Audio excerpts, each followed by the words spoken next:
Good morning dear students. Lockdown e Pathshala DC Ramgarh के आज chemical kinetics के पार्ट 4 में 12th केमिस्ट्री के सभी बच्चों का स्वागत है। स्टूडेंट, लास्ट क्लास में हमने केमिकल काइनेटिक्स में क्या क्या पढ़ा था और क्या क्या सीखा था। हमने लास्ट टाइम में आपको सिखाया था कोई भी केमिकल रिएक्शन का अपना ऑर्डर होता है और हम उस ऑर्डर को कैसे फाइंड आउट कर सकते हैं by using rate law expression. साथ ही साथ हमने बताया था कि ऑर्डर के अकॉर्डिंग हमारा रेट कांस्टेंट की डिफरेंट यूनिट होती है। जीरो ऑर्डर रिएक्शन के लिए, फर्स्ट ऑर्डर के रिएक्शन के लिए, सेकेंड ऑर्डर रिएक्शन के लिए और थर्ड ऑर्डर रिएक्शन के लिए। तो आई होप कि प्रीवियस क्लास का ये दोनों टॉपिक आपको बहुत ही अच्छा समझ में आ गया होगा। इसी उम्मीद के साथ आज हम आप लोगों के लिए जो टॉपिक लेके आए हैं उस टॉपिक का नाम है मॉलिक्यूलरिटी ऑफ रिएक्शन। यानी आज हम बात करेंगे कोई भी केमिकल रिएक्शन की मॉलिक्यूलरिटी क्या होती है और उसकी मॉलिक्यूलरिटी कितनी होती है। साथ ही साथ हम लोग बात करेंगे ऑर्डर ऑफ रिएक्शन और मॉलिक्यूलरिटी दोनों में क्या डिफरेंसेस है, यानी difference between molecularity and order या ऑर्डर एंड मॉलिक्यूलरिटी। तो सबसे पहले स्टूडेंट, आज की क्लास को स्टार्ट करने से पहले मैंने आपको कुछ होमवर्क में कुछ क्वेश्चन दिया था, कुछ न्यूमेरिकल दिया था। आई होप कि वो न्यूमेरिकल आप लोग बहुत अच्छा से बना लिए होंगे। तो अपना आंसर हमारे दिए गए आंसर से मैच कर लीजिए और देखिए आपका आंसर सही है या गलत। हमारा फर्स्ट क्वेश्चन था ये जिसका आंसर होगा ऑर्डर 3। सेकंड क्वेश्चन हमारा था ये जिसमें हमारा आंसर होगा कि वाई का जो रेट ऑफ फॉर्मेशन होगा वो 9 टाइम क्या हो जाएगा, इंक्रीज कर जाएगा। ठीक है, तो चलिए आगे बढ़ते हैं। आज का टॉपिक हमारा है मॉलिक्यूलरिटी ऑफ रिएक्शन। स्टूडेंट, होता क्या है, कोई भी केमिकल रिएक्शन में दो या दो से अधिक रिएक्टेंट मॉलिक्यूल आपस में कोलाइड कर एक नए प्रोडक्ट को फॉर्म करता है। यही तो होता है केमिकल रिएक्शन में। अब ये मॉलिक्यूलरिटी किसी रिएक्शन की होती क्या है, चले मैं आपको समझाता हूँ कि ये मॉलिक्यूलरिटी होती क्या है। The molecularity of an elementary reaction, elementary reaction वो उस रिएक्शन को कहेंगे जो सिंगल स्टेप वाले रिएक्शंस होते हैं।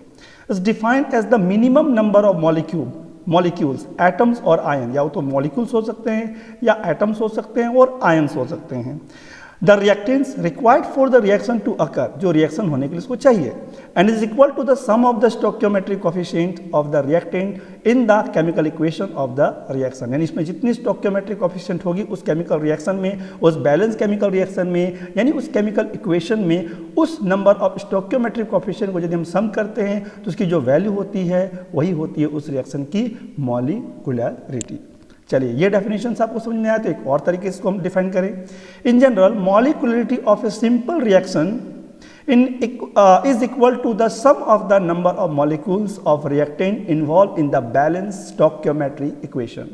यानी एक बैलेंस स्टोइकियोमेट्री इक्वेशन में, यानी एक बैलेंस केमिकल रिएक्शन में जितने number of reactant molecule involve होते हैं उस नंबर ऑफ रिएक्टेंट मॉलिक्यूल को यदि हम सम कर दें तो उसी नंबर ऑफ रिएक्टेंट मॉलिक्यूल को हम कहेंगे मॉलिक्यूलरिटी ऑफ रिएक्शन। इसको और दूसरे शब्दों में कहा जा सकता है the molecularity of A reaction is the number of reactant molecule taking part in a single step of the reaction. यानी इस एलिमेंट्री रिएक्शन में, यानी सिंगल स्टेप के रिएक्शन में जितने आपके रिएक्टेंट मॉलिक्यूल भाग लेंगे उसी नंबर ऑफ रिएक्टेंट मॉलिक्यूल को कहते हैं उस रिएक्शन की मॉलिक्यूलरिटी। चलिए समझते हैं एग्जाम्पल के थ्रू। मॉलिक्यूलरिटी में सबसे पहले हम बात करेंगे यूनिमॉलिक्यूलर रिएक्शन। यूनिमॉलिक्यूलर रिएक्शन मतलब स्टूडेंट वह एक ऐसा केमिकल रिएक्शन जिसमें केवल और केवल वन रिएक्टेंट मॉलिक्यूल भाग ले। जैसे आप देख रहे हैं कि एक रिएक्टेंट मॉलिक्यूल है और ये दो प्रोडक्ट को फॉर्म कर रहा है, राइट। तो हम देख रहे हैं स्टूडेंट इस रिएक्शन में केवल और केवल एक ही सिंगल मॉलिक्यूल भाग ले रहा है इस एलिमेंट्री रिएक्शन में। तो हम कहेंगे इसका, बोलिए, मॉलिक्यूलरिटी कितना होगा, तो हम कहेंगे इसकी मॉलिक्यूलरिटी 1 होगा। जैसे एग्जांपल 4 आप देख रहे हैं, अमोनियम नाइट्रेट को हमने हिट किया और ये डिकम्पोज करके डाइनाइट्रोजन और वाटर प्रोड्यूस हुआ। तो हम कहेंगे इसमें कितने रिएक्टेंट मॉलिक्यूल इस केमिकल रिएक्शन में भाग ले रहा है, ऑफ कोर्स 1 भाग ले रहा है। तो हम कहेंगे ये कैसा रिएक्शन है, यूनिमॉलिक्यूलर रिएक्शन है, मतलब इसकी मॉलिक्यूलरिटी कितनी होगी, 1 होगी। दूसरा रिएक्शन हमारा है बाईमॉलिक्यूलर रिएक्शन। अब बाईमॉलिक्यूलर रिएक्शन नाम से पता चल रहा है एक ऐसा केमिकल रिएक्शन जिसमें 2 रिएक्टेंट मॉलिक्यूल भाग ले रहा है। देख सकते हैं 2 रिएक्टेंट मॉलिक्यूल है और प्रोडक्ट को फॉर्म कर रहा है। तो जब 2 मॉलिक्यूल किसी केमिकल रिएक्शन में भाग ले तो हम कहेंगे वो रिएक्शन किस ऑर्डर, मतलब किस मॉलिक्यूलरिटी, कौन सा मॉलिक्यूलरिटी को बिलोंग करेगा, बिल्कुल बाईमॉलिक्यूलर रिएक्शन जिसमें 2 रिएक्टेंट मॉलिक्यूल भाग ले रहा हो। देखिए एग्जांपल में नाइट्रोजन डाइऑक्साइड के 2 मॉलिक्यूल्स है ना, आपको दे रहा है नाइट्रिक ऑक्साइड और ऑक्सीजन। तो ये हमारा एग्जांपल है बाईमॉलिक्यूलर रिएक्शन का। एक और रिएक्शन होता है स्टूडेंट ट्राई मॉलिक्यूलर रिएक्शन। अब ये ट्राई मॉलिक्यूलर रिएक्शन क्या होता है स्टूडेंट, बिल्कुल सही सोच रहे हैं, जिसमें 3 रिएक्टेंट मॉलिक्यूल भाग ले रहा हो। देखिए आपके कोई केमिकल रिएक्शन में क्या होता है, 2 से अधिक रिएक्टेंट मॉलिक्यूल भी भाग लेते हैं। जैसे आप देख सकते हैं कितने मॉलिक्यूल है, 3 मॉलिक्यूल्स है। और जिस एलिमेंट्री रिएक्शन में 3 मॉलिक्यूल रिएक्शन एक साथ कोलाइड करे, सिमल्टेनियसली कोलाइड करे और प्रोडक्ट को फॉर्म करे, हम कहेंगे वो मॉलिक्यूल किस तरह का है, ट्राई मॉलिक्यूलर रिएक्शन है। ओके, जैसे example for 2 mole of nitric oxide reacts with oxygen to give 2 molecule of nitrogen dioxide. तो हम कह सकते हैं कि इस रिएक्शन में 2 मोल ऑफ NO जो है ऑक्सीजन के साथ कोलाइड करके 2NO2 फॉर्म कर रहा है। और इस रिएक्शन में चूंकि 3 मॉलिक्यूल रिएक्शन में भाग ले रहा है, जिसमें 2 मोल ऑफ NO 2 NO है और 1 मोल ऑफ O2 है, तो हम कह सकते हैं ये रिएक्शन कैसा है, ट्राई मॉलिक्यूलर रिएक्शन से। तो इस तरह हम देखें कि मॉलिक्युलरिटी ऑफ रिएक्शन में भी यूनिमॉलिक्यूलर, में भी बाई मॉलिक्यूलर और में भी ट्राई मॉलिक्यूलर। और भी एग्जांपल आप देख सकते हैं, जैसे आप देख रही है PCl5 decompose to PCl3 plus Cl2, कितने रिएक्टेंट मॉलिक्यूल है, 1, तो यूनिमॉलिक्यूलर हो गया। 2 hydrogen iodide decompose to hydrogen and iodine, bimolecular reaction. 2 molecule of sulphur dioxide react with oxygen to give 2 molecule of sulphur trioxide, this molecule is trimolecular. NO plus ozone to give NO2 plus O2 as a bimolecular reaction. There are 2 reactant molecules. 2CO plus O2 to form 2CO2. This is trimolecular reaction. And 2FeCl3 plus SnCl2 to give SnCl2 plus 2FeCl2. This is trimolecular reaction because 3 reactant molecules are involved. तो ये सारे और सारे examples थे। अब student सोचते होंगे आप कि सर ये 3 मॉलिक्यूल ट्राई मॉलिक्यूलर रिएक्शन तक ही जा रहा है, यानी किसी रिएक्शन की मॉलिक्युलरिटी 3 से क्या ज़्यादा नहीं हो सकता। तो मेरा क्वेश्चन है why are reaction involve more than 3 molecules very rare. तो मैं कहूँगा स्टूडेंट 3 मॉलिक्यूल से ज़्यादा रिएक्टेंट मॉलिक्यूल आपस में कोलाइड जो करते हैं वो बहुत ही रेयर करते हैं। समझ में आ रहा? चलिए समझाता हूँ। तो कॉलिजन थ्योरी ये कहता है कि 3 रिएक्टेंट मॉलिक्यूल मैक्सिमम कोलाइड करके 4 मॉलिक्यूल के ज़्यादा यदि कोलाइड करे तो ये बहुत ही रेयर देखने को मिलता है। जैसे हमारे कंटेनर में कोई रिएक्शन हो रहा है तो कॉलिजन थ्योरी कहता है कि वो किस तरह से ओरिएंट करके एक दूसरे को कोलाइड कर रहा है। क्योंकि आपके उस कंटेनर में बहुत सारे रिएक्टेंट मॉलिक्यूल है और आपस में क्या करता है, कोलाइड करता है। एक परफेक्ट कॉलिजन जब तक से होगा नहीं तब तक से प्रोडक्ट को फॉर्म करेगा नहीं। तो देखा क्या गया स्टूडेंट कि जब 4 मॉलिक्यूल जब कोलाइड करता है और यहाँ जब 3 मॉलिक्यूल मैक्सिमम जो कोलाइड करता है तो हम पाएंगे इसकी जो कोलिजन एक्शन जो है ये 4 मॉलिक्यूल वाले में काफ़ी रेयर होता है, यानी कि इसमें इस तरह का ओरिएंटेशन नहीं हो पाता कि वो इफेक्टिव कोलिजन कर सके। यानी 4 मॉलिक्यूल इफेक्टिव कोलिजन नहीं होने के कारण हम क्या पाते हैं कि हमारा मॉलिक्युलरिटी 3 के अबव नहीं होता। तो हम कहना चाह रहे हैं कि 4 मॉलिक्यूल का कोलिजन जो होता है वो काफ़ी रेयर होता है, इसीलिए हमारी मॉलिक्युलरिटी अबव कितना 3 होती है। ट्राई मॉलिक्यूलर रिएक्शन तक ही हम लोग पढ़ते हैं। 4 मॉलिक्यूल्स आपस में बहुत ही रेयरली रिएक्ट करते हैं, लगभग नहीं के बराबर रिएक्ट करते हैं, कोलाइड करते हैं सिमल्टेनियसली। ओके, चलिए अब हम बात करते हैं स्टूडेंट यदि कोई रिएक्शन कॉम्प्लेक्स रिएक्शन हो, जैसे हमने कहा कि ये मॉलिक्युलरिटी जो है एलिमेंट्री रिएक्शन के लिए होता है, मतलब सिंगल स्टेप रिएक्शन। लेकिन यदि कोई रिएक्शन क्या हो, यदि कोई रिएक्शन हमारा मल्टी स्टेप रिएक्शन हो, कॉम्प्लेक्स रिएक्शन हो, कॉम्प्लेक्स मतलब एक से अधिक स्टेप में होने वाला केमिकल रिएक्शन। चलिए मैं समझाता हूँ। इस रिएक्शन को देख रहे हैं, हाइड्रोजन ब्रोमाइड ऑक्सीडाइज होकर वाटर और ब्रोमीन प्रोड्यूस कर रहा है। अब यहाँ यदि हम स्टेप में इसको देखिए, ये रिएक्शन तो सिंगल स्टेप आपको दिख रहा है, लेकिन इसका मैकेनिज्म यदि हम देखें तो स्टेप 1 में HBr O2 सिलेक्ट करके HOOBr फॉर्म किया। सेकंड स्टेप में वही HOOBr अदर HBr के साथ रिएक्ट करके 2HOBr फॉर्म किया। HOBr फिर से HBr से रिएक्ट करके वाटर और ब्रोमीन प्रोड्यूस हुआ और HOBr फिर HBr से रिएक्ट करके H2 और ब्रोमीन प्रोड्यूस हुआ स्टेप नंबर 4 में। तो ये क्या देख रहे हैं स्टूडेंट, ये हमारा कैसा रिएक्शन है, कॉम्प्लेक्स रिएक्शन है। कॉम्प्लेक्स रिएक्शन का मतलब क्या हुआ स्टूडेंट, जिसमें एक से अधिक स्टेप की कोई रिएक्शंस हो। अब हम कहेंगे इस ये रिएक्शन में ओवरऑल मॉलिक्युलरिटी क्या होगी, तो पता है क्या जवाब होगा, इस ओवरऑल रिएक्शन की मॉलिक्युलरिटी मीनिंगलेस होगा। हम कहेंगे प्रत्येक स्टेप का अपना एक मॉलिक्युलरिटी होगा। यदि हम देखें तो ये एक एलिमेंट्री रिएक्शन है, प्रत्येक स्टेप एक एलिमेंट्री रिएक्शन है। हम कहना चाह रहे हैं कि ये रिएक्शन एक एलिमेंट्री रिएक्शन, ये एक अपना हमारा एक एलिमेंट्री रिएक्शन है। तो जितने आपके रिएक्शन के स्टेप्स है उसकी अपनी एक मॉलिक्युलरिटी होगी। लेकिन यदि कहा जाए इस रिएक्शन का ओवरऑल मॉलिक्युलरिटी क्या होगा, तो हमारा जवाब होगा ये क्वेश्चन हमारा मीनिंगलेस है। मल्टी स्टेप रिएक्शन में हमारा मॉलिक्युलरिटी बिल्कुल नहीं होता, आप कह सकते हो इसकी मॉलिक्युलरिटी 0 होगा।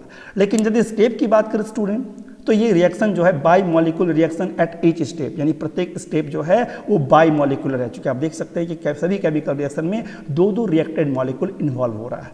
ओके तो हम कह सकते हैं कि इस मल्टी स्टेप रिएक्शन में यानी इस कॉम्प्लेक्स रिएक्शन में हमारा जो मॉलिक्यूलरिटी होगा प्रत्येक स्टेप का वो बाइमॉलिक्यूलर होगा। ठीक है, और इस तरह से हम कह सकते हैं कि when A reaction involve more than one step, the elementary step that can be proceed no faster than any other step is called the slowest step. The slowest step of the reaction is therefore called the rate determining step. यानी कि जितने भी हमारे इसमें reaction जो step हो रहे हैं उसमें से एक ऐसा स्टेप है जो स्लोएस्ट स्टेप है और बाद बाकी सारा स्टेप क्या है, फास्ट स्टेप है। चलिए मैं समझाता हूँ। आपका इनिशियल जो रिएक्शन स्टार्ट होती है फर्स्ट स्टेप में वो रिएक्शन काफ़ी स्लो होती है और बाद बाकी रिएक्शन जितने भी स्टेप्स हैं वे सारे रिएक्शन वेरी फास्ट स्टेप्स हैं।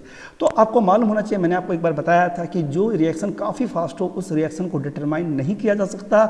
हम यहाँ पर केवल रेट डिटरमाइनिंग स्टेप की बात करें तो हमारा केवल और केवल रेट डिटरमाइनिंग स्टेप हमारा स्टेप 1 होगा। इसे हम कहेंगे रेट डिटरमाइनिंग स्टेप और इस तरह से हम कह सकते हैं इसकी ऑर्डर कितनी होगी, 2। चूंकि ये हमारा रेट डिटरमाइनिंग स्टेप है, रेट लॉ में हम इस रिएक्टेंट मॉलिक्यूल को लेंगे और हम पाएंगे इसकी ऑर्डर कितनी होगी, 2। और यदि इस स्टेप की मॉलिक्यूलरिटी की बात करूं तो क्या होगा स्टूडेंट, बिल्कुल हमने कहा था ना ईच स्टेप आर बाइमॉलिक्यूलर, तो हम कह सकते हैं इस स्टेप का मॉलिक्यूलरिटी 2 होगा। समझ में आ गया। चलिए कुछ नोट करने वाली बात दिमाग में आप रखेंगे स्टूडेंट मॉलिक्यूलरिटी के लिए। सबसे पहला कि मॉलिक्यूलरिटी एक एक्सपेरिमेंटल कॉन्सेप्ट नहीं है, मॉलिक्यूलरिटी एक थ्योरेटिकल कॉन्सेप्ट है। चूंकि ये एक्सपेरिमेंटल से फाइंड नहीं किया गया है। 2 या 2 से अधिक रिएक्टेंट मॉलिक्यूल यानी कि जो रिएक्शन एलिमेंट्री रिएक्शन जितने भाग ले रहे हैं हम उसके नंबर ऑफ रिएक्टेंट मॉलिक्यूल को देख के उसकी मॉलिक्यूलरिटी को प्रेडिक्ट कर सकते हैं। Second things, molecularity can not be negative, fractional, infinite and imaginary. Molecularity कभी भी नेगेटिव नहीं हो सकता। रिएक्टेंट मॉलिक्यूल कभी नेगेटिव हो सकता है क्या, बिल्कुल नहीं। फ्रैक्शनल में नहीं हो सकता, इनफाइनाइट नहीं हो सकता और इमेजिनरी नहीं हो सकता। जो कि रिएक्टेंट मॉलिक्यूल तो भाग लेना ही लेना है, उसको हम इमेजिंग करने की हमको आवश्यकता नहीं है। जब तक से रिएक्टेंट मॉलिक्यूल कोलाइड करेगा नहीं, रिएक्शन होगा कैसे। साथ ही साथ molecularity can not be greater than 3। अभी हमने कहा था कि मॉलिक्यूलरिटी 3 से ज़्यादा नहीं होना चाहिए, because more than 3 molecule may not mutual collide with each other. चूँकि 3 से अधिक मॉलिक्यूल जो है म्यूचुअली कोलाइड नहीं कर पाते। और इस तरह से हमने ये सारा पॉइंट को नोट किया और ये सारे पॉइंट थोड़ा आप लोग याद रखेंगे। ठीक है, चलिए आगे बढ़ते हैं। अब बात है कि सर ऑर्डर ऑफ रिएक्शन में हमने रेट लॉ के आधार पर ऑर्डर फाइंड करना सीखा था, बिल्कुल। और मॉलिक्यूलरिटी जो हम लोग फाइंड किए वो एक थ्योरेटिकल कॉन्सेप्ट है।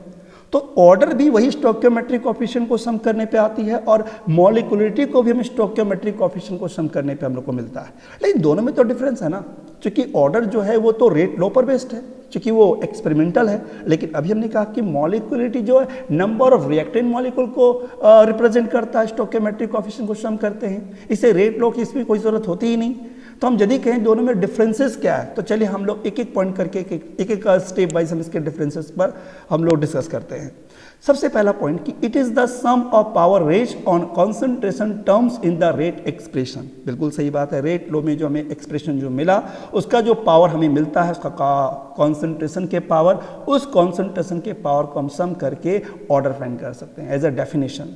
और यदि मॉलिक्यूलरिटी की बात करें तो it is the number of molecules of the reactant taking part in elementary step of reaction. यानी कि एलिमेंट्री स्टेप ऑफ रिएक्शन में जितने number of molecule reactant molecule भाग ले रहा है वही उसका मॉलिक्यूलरिटी होता है। सेकेंड डिफरेंस की बात करें स्टूडेंट तो order of reaction is an experimental value derive from rate expression. बिल्कुल सही, यानी ऑर्डर ऑफ रिएक्शन जो है एक एक्सपेरिमेंटल वैल्यू है जिसको हम केवल और केवल डिराइव कर सकते हैं किससे, रेट एक्सप्रेशन से, रेट लॉ से। जबकि इसमें हम क्या कहेंगे, it is a theoretical concept. Third point, order of reaction can be zero, fractional और इंटीगर। आपको मालूम है कि ऑर्डर जीरो भी हो सकता है और ये फ्रैक्शनल भी हो सकता है, इंटीगर भी हो सकता है, इंटीगर तो है ही। और यदि हम इसकी बात करें तो molecularity can nether B zero NOR fractional, यानी कि मॉलिक्यूलरिटी जो होगा वो कभी जीरो नहीं होगा और न ही कभी फ्रैक्शनल होगा। पॉइंट नंबर 4 की बात करें, ऑर्डर ऑफ रिएक्शन में have negative value. Order of reaction जो है नेगेटिव वैल्यू हो सकता है मगर मॉलिक्यूलरिटी कभी भी नेगेटिव नहीं हो सकता। और लास्ट पॉइंट पर हम बात करें तो it is assign for overall reaction, यानी यदि कोई मल्टी स्टेप में रिएक्शन हो रहा है तो हम ओवरऑल रिएक्शन का ऑर्डर फाइंड कर सकते हैं। लेकिन it is assign for each elementary step of mechanism, यानी इसका कहने का मतलब ये हुआ कि हम यदि मल्टी स्टेप का कोई रिएक्शन है उसकी रिएक्शन मैकेनिज्म स्टेप पर बात करते हैं तो हम हर स्टेप की अलग अलग मॉलिक्यूलरिटी फाइंड करते हैं, अलग अलग मॉलिक्यूलरिटी उसकी होती है। ओके, तो ये थे आपके differences between order and molecularity. I hope कि आपको ये ऑर्डर और मॉलिक्यूलरिटी में होने वाले डिफरेंसेस आपको बहुत अच्छा से समझ में आ गया होगा। समझ गए? चलिए आज इस क्लास को हम लोग यहीं तक रखते हैं। Thank you. Stay home, save life, घर में रहें, स्वस्थ रहें, घर से बाहर ना निकलें और घर में रहकर अच्छा से पढ़ाई करें। और इस lockdown e Pathshala DC Ramgarh से हमेशा इस तरह से जुड़कर अपनी पढ़ाई की कंटिन्यूटी को बनाए रखें। धन्यवाद।